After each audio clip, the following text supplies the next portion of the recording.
Hello, everybody. Good to see you. Welcome on in. Hey, everybody in chat. I see a bunch of faces. We see Patrick. I see Steve, Ted, Froja, Sean, Enlightened Swami, Matthew, Frank. What's up, Frank? Good to see you. Paula. I think I saw Cody Bear in the chat. Welcome on in, everybody. Jack Watson. What's going on? Well, welcome on in. I am Sam Peterson, and I am your host for today's Photoshop challenge. Today we're going to be creating a miniature world effect. Today is a compositing effect where we're going to try to be making someone fit into what seems to be a smaller world using a couple focal techniques. If you do want to join this challenge, we should have the starter file for you down below in the description. You can download that and you can follow along with me, or you can take this general concept and kind of put your own spin on it. Whatever you want to do depending on how comfortable you feel with this particular effect or your current skill level. So let me jump into it and show you what we're going to be creating today. So this is the starter file. Like I said, you can access that from the description below. But I can show you an example of something we might be creating today. Something a little like this. So this is a compositing challenge. There's always a lot of steps in these compositing challenges when I do these. So I'm going to try to jump right into it. But we're going to be talking a little bit about a tilt shift effect. If you are all not familiar with that, it is this photography effect essentially where you kind of get this like miniaturized look due to the very, very shallow depth of field. So we have kind of the background blurred and the foreground blurred in a very tight way. It kind of mimics that of a macro shot where you're zoomed in very tightly. Or you're very close up and there's a lot of things out of focus, which kind of gives it this macro miniature sort of look. You can look up tilt shift lenses if you're curious, but that's where the effect comes from. But of course, we're going to be doing it digitally today. So these are two images I grabbed and I put the tilt shift blur on them. And you see if I toggle those on and off, it kind of gives it like this more model miniature diorama sort of effect. Same thing with this one. You can see those that very shallow depth of field blur on the top and bottom.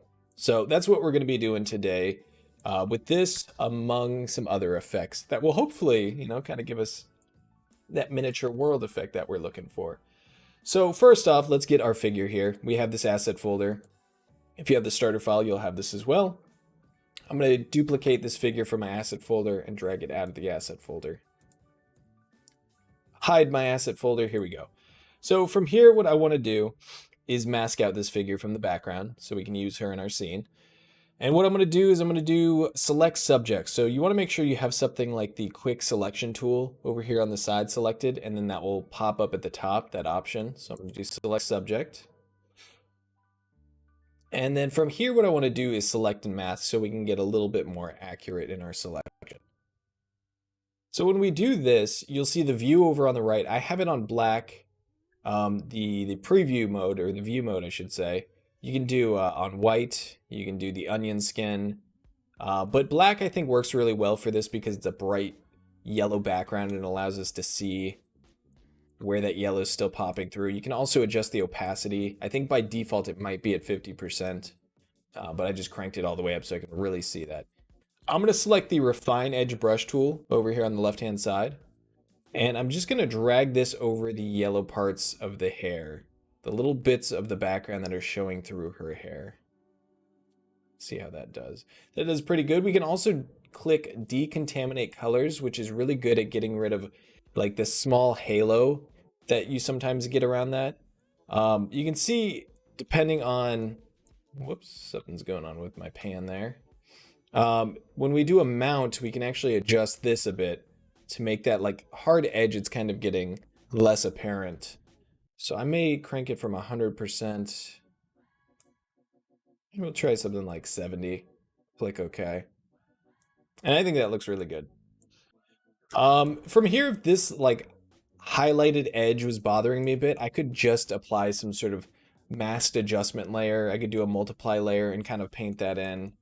And I could do like an exposure layer, anything to kind of darken this edge down and just paint it in there. And I might want to try masking this area back in. It looks like it got a little bit of her face, but you can always go in and manipulate the mask after the fact. So there's a lot of flexibility here. So I think that's good for our purposes. I'm going to leave it right there. So from here, I want to convert this to a smart object because we're going to be scaling this around. So I'm going to right click it to convert to smart object. And that way, when we're scaling it, we won't lose a bunch of quality. We have more flexibility. So when I go to scale this down, I'm using the move tool, pressing V for the hotkey. I'm going to scale it down and I realize, oh, we missed part of the background because it was actually off the canvas at the time. So what we can do is we can double click this little layer icon here. And this is accessing the smart object. So from here, I can just use my marquee tool, my rectangular marquee tool, just select around her, and then do Controller Command Shift I to invert the selection, and make sure I'm selecting my mask over here. I'm going to select black to hide it, and I could just fill that in with the paint bucket, or I could brush it out.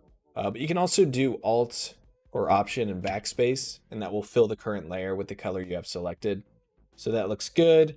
I'm just going to do Controller Command S to save that smart object, and then that change should be reflected in our primary document here. So I think that's looking pretty good. I want to scale down the figure and place her where I want her. I was thinking I was going to put her kind of right in the center here. I want to give her enough room so we can put something in her hand. Might put her like right in front of the mushrooms there.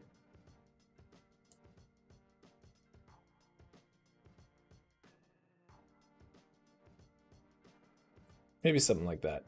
Gonna press enter. That feels pretty good. Let's see here. All right, I think that looks good. What I want to do next is go ahead and apply that tilt shift effect that we talked about previously to this particular background. So what I'm going to do there is I'm going to take this background, Controller Command J to duplicate it. I just like to make copies of things. And I'm going to go and make that a smart object too. We want to keep it non-destructive. So I'm going to right click that background, convert to smart object. And from here, I'm going to go into Filter, Blur Gallery, and we're going to go for that tilt shift blur. So this is an interesting effect. You can control the blur over here on this slider. I'm going to leave the distortion alone. But what I'd like to do is blur it up a decent amount. You can go crazy, but I want to keep it just enough so I can see it very clearly and obviously. Now, when you go over here, you can make a pin where you essentially want the effect to be removed from, but I'm not going to do that. But what you'll notice is when you hover over, you get this little slider icon right there, and then you'll get two. So this one, the first one you get, is going to be how sharp that edge is. Do you see how we have a sharp edge now? So I'm going to undo that. So you can adjust how gradual that effect is. And then if we scroll down a little bit more, you'll see it goes back to the pin, and then we get another little slider right there. And that's how far down the effect is. So I'm going to pull the top one pretty much down as far as it will go. And this, the secondary one, I'll just adjust until I get like a nice gradation of blur. I think that looks pretty good. I'm going to do the same thing to this. I can find those two markers. There we go. This I want to be below her foot, like where it begins and ends. Just below her foot. And then the secondary one, I might, I can make a hard edge, but I might just kind of leave it right around where it is. So I want to take the blur back down and see how it looks at the actual blur that I want to use. I might use somewhere around 30. I can toggle that preview on and off. I think that looks pretty good. So I'm going to click OK here at the top. And we have our blur effect. Now, because this is Smart Object, we can always go in and change that blur later if we think the effect is not in the right place or it's not strong enough. But I'm going to go ahead and save it there. Also, just want to say hey to Annika. I see Annika in the chat. I don't think I saw RB before. What's going on, RB? Let me know if you guys have any questions, of course. Robert says, I will post my tilt shift I did with a photo I shot from the Empire State Building. Oh, nice. Yeah, definitely like to see that. Post that in the Discord. I'd like to check it out. So from here, what do we want to do next? Let's go and apply an harmonization to our figure to try to make her fit in the background a little bit more. I honestly don't think she looks that far off, but this is a great option here with neural filters. If you go into filter, neural filters, and harmonization, this is one I've been using quite a bit. So I'm going to toggle that on, and we have her selected, but we need to select a reference image. So I'm going to select the background to fit her in with the lighting of that environment. And it's a little strong in some things. I think the brightness needs to be cranked up a bit. I think the saturation is too much. I think it went a little too heavy on that. This is AI driven, so a lot of times you may not like the result and want to tweak it a little bit like we're going to do here. I'm going to put a little bit more yellows and a little bit more greens to try to like match that environment.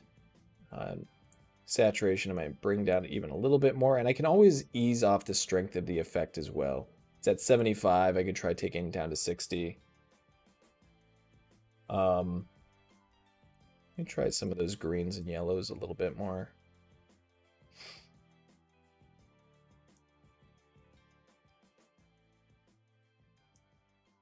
Yeah, so I think that's good. You can spend as long as you want on this, kind of dial it in specifically like you want. But this output it to a new layer here. So I don't think this needed the effect as much as others, but I do think that's a good effect here. So now we have a new layer, and I'm just going to hide our old one. What I want to do from here is maybe add a little bit of shadow. I do think her legs are a bit bright, and her feet are a bit too bright. So this is like a small tweak I want to do. But I'm going to go ahead and add a new layer. We'll call this shadow. And I'm going to make it a multiply layer. I'm sure Frank saw this coming. I'm sure you guys all saw this coming. My good old multiply layer that I love to use for shadows. You can use like a masked exposure layer as well, but I like to be able to control the exact hue and color I'm using for my shadow. Exposure, I don't feel like has as much flexibility. So I'm going to right click that layer, the shadow layer, and create clipping mask to clip it to my figure. And I'll name her figure just for organizational purposes. And from here, I'm going to use a soft round brush. And I would recommend using a very low flow. I have this kind of mid-tone purple, very, very desaturated, almost completely. And I'm just going to hit the feet and the legs a little bit to keep the focus kind of more near her top. But we'll come back to this layer later. It'll give us some flexibility. Yeah, there's the multiply layer for the day. I think it's the only one. I don't know. We may have more. We'll see. So what I want to do from here is add a little bit of a cast shadow. Of course, we're still in multiply mode, so let's do cast shadow. And again, you can do this with an exposure layer. Masked exposure layer with a soft round brush. I love my multiply layer. But you know, if you're using a low flow, you can just kind of build it up. We're just going to do a quick and messy one here. Just something that kind of looks like maybe she was there. I just don't like how bright it is beneath her directly. It looks a little out of place to me. So throw in a quick little shadow. Just something like that. Nothing too fancy. Nothing too accurate. All right, so what do I want to do from here? We got our cast shadow.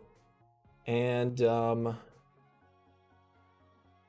yeah, let's go ahead and put a mushroom in her hand. I thought this was a perfect picture for her to be holding like a flower, or in this case, a mushroom, because she's in this little field of mushrooms. So I'm going to duplicate the background copy that we have, or not the copy, but the original. And I'm just going to use the object selection tool to actually grab a mushroom from the background. So we have our object selection tool over here on the left. The hotkey for that is W. Let's see here. So I'm going to go ahead and select this mushroom here. I think this is a good candidate. So I want to get rid of this part, try to deselect that. That looks pretty good.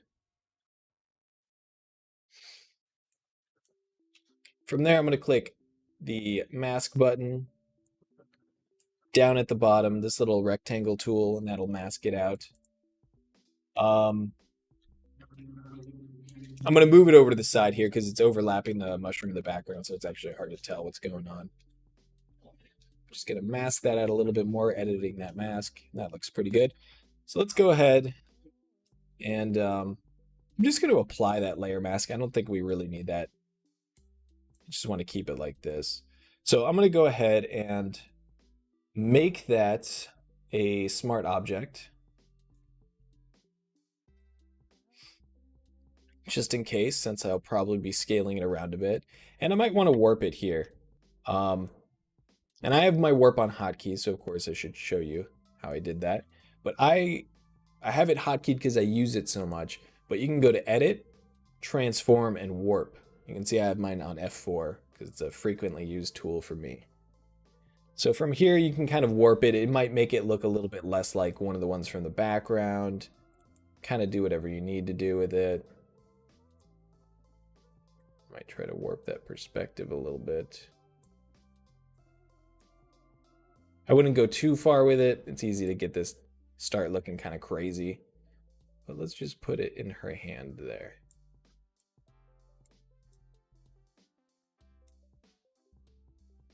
All right, I'm going to press enter to confirm those transformations, and I'm going to go ahead and lower the opacity of the mushroom. I'll call this layer mushroom. It would help if I spelled it right. All right. So from here, what I might want to do is just mask out some of her fingers. We'll do this real quick, but I'm going to go ahead and hide my mushroom, select my quick selection tool. You can make sure it's on sample all layers if you're having multiple layers that might interfere. Since I'm not actually on her layer selecting her hand right now, so if I didn't have select all layers, it would be trying to select the layers of whatever layer I'm on right now.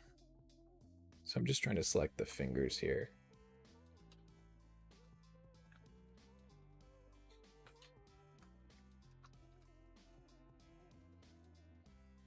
So I'd recommend spending some time on this to get the selection nice, but I'm going to try to do this as quick as I can.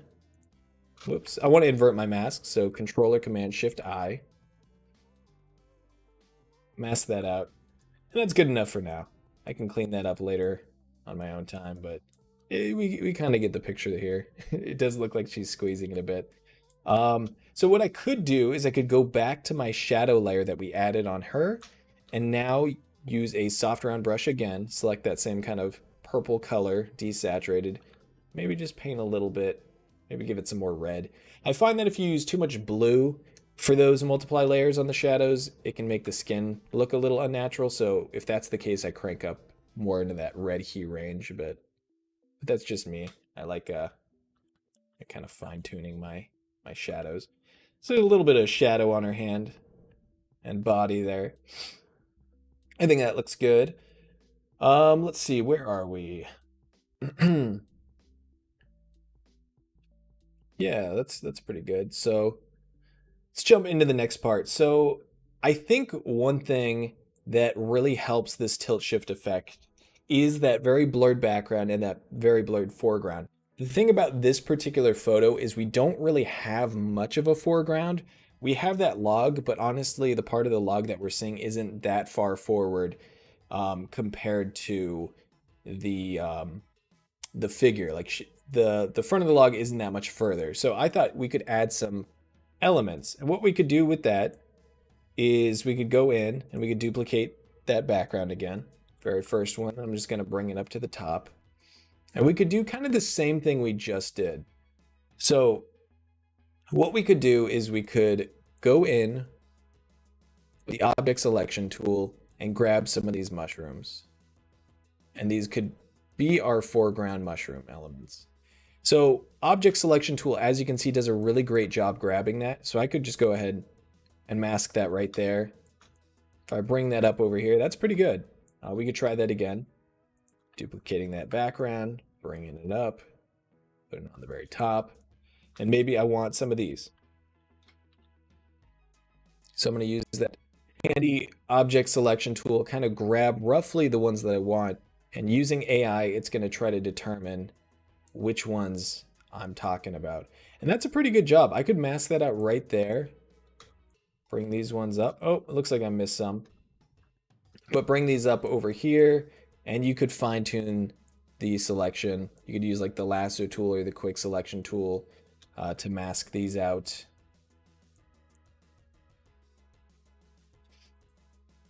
You could use white to bring it back in. You have a lot of flexibility here. So doing something like that, and I actually spent a little bit more time and cut these out and save these assets. I mean, that was actually pretty quick, but I'll use the ones that I spent a little bit more time on. So from here, what I want to do is kind of put these in the foreground, and I should make these both smart objects. Right click them, create smart object, right click the other, convert to smart object. And this way, I can kind of put these in place where I want. I think I actually have them at the size that I want them, but I'd recommend not making everything the same size. If you have a variety of sizes, you kind of get this big, medium, small compositional read, and that's typically what you want, especially in these big composites where you're putting so many different elements. Having a primary focal point that's the biggest, most contrasty thing, and then like a smaller secondary element, and then a smaller yet tertiary element. But you can control that read by doing it with size, with contrast, with color contrast, value contrast, or color contrast. So how bright something is or how much the color stands out in the rest of the scene. And what we're going to do for this is we're going to actually blur them a bit because we have that really, really blurred focal, or that very shallow depth of field. So we want our foreground very blurred. So I'm going to go ahead and let's see. We'll do filter, blur, Gaussian blur. And then this is a smart object, so we'll have flexibility. I like that 26 is what I had it at. And for this one on the right, we'll go ahead and do filter, blur, Gaussian blur, and maybe we'll do like 26 looks pretty good. We could even crank it up a bit more because it seems like it's even closer. Maybe 30. That looks good to me. And then I think what I'd want to do is go ahead and group those. Select both of them and press Control or Command G to group them. We'll call those foreground mushrooms. Trying to keep this organized as possible. And then what I could do is I could go ahead and do a layer, new adjustment layer, and do exposure. So this is going to allow me to make these a little less prominent, like they're in shadow. And right now you can see that's affecting everything. So what I want to do is I want to right click that exposure layer, create clipping mask, which will clip it to the group that we just created. And from here, I can crank the exposure down. I think that looks pretty good, 2.56. Kind of puts them in the foreground and makes it a little less prominent, but I think it pushes that focal, that like narrow depth of field, that shallow depth of field that we have. So I think that looks pretty good. From here, we're running out of time just about, but a couple things you could do is we could add this bokeh layer. I believe I have, let me see. I think I have this nice little bokeh layer. So I'm going to do Controller Command A to select all, Controller Command C to copy, and I'm just going to paste it right into my document. I'm just going to warp this. It's kind of a abstract type of image anyway. And I feel like this whole image could use like a little bit of like fairy dust or sort of magical elements. So I thought the bokeh could be nice. If you search bokeh on Adobe stock, you should come across this. It is in the free section. It's probably one of the first 10 that you'll see. So if you search that, you should be able to find this. But I'm going to go ahead and put this on screen. You can try different blending modes just by hitting the arrow key. But personally, I found that screen seems to look the best. And then what I could do from here is I could just kind of mask this out. I'm going to hit enter to confirm that, create a mask for it. I could use a soft round brush, kind of take off the hard edge of the bottom, maybe take it off of her a little bit, so it's not blocking her, like the main part of her body. And from here, I could lower the opacity to maybe like 50%. We get a little bit of this more magical effect. The last thing I would like to do is add a vignette. You can do that by creating an exposure layer, a multiply layer, basically creating a hole in the center. With the elliptical marquee tool, you can do feathering the edges by select, modify, feather, making a selection, and then just kind of masking that out of the center. You can make a vignette any way that you like if you already know how to do that. But that's like the last adjustment aside from an overall levels adjustment that I might do to finish this off, because I feel like it needs a little bit of shadow around the edges to really highlight her. So that would be my last step. I will post the finished design in the Discord. I definitely recommend joining the Discord. This is where you can post your designs, see what everyone else is posting. You can give feedback to the community. You can get feedback from people. I'm giving feedback this week myself. I'm one of the mentors. Ted's in there a lot of the time. We have different mentors looking at these designs. Also, great job, everyone. I was looking at the neon signs this morning, and these are awesome. So really nice work. Definitely check out the Discord if you haven't. And I will see you all next time. Thanks for joining, everyone. Appreciate it.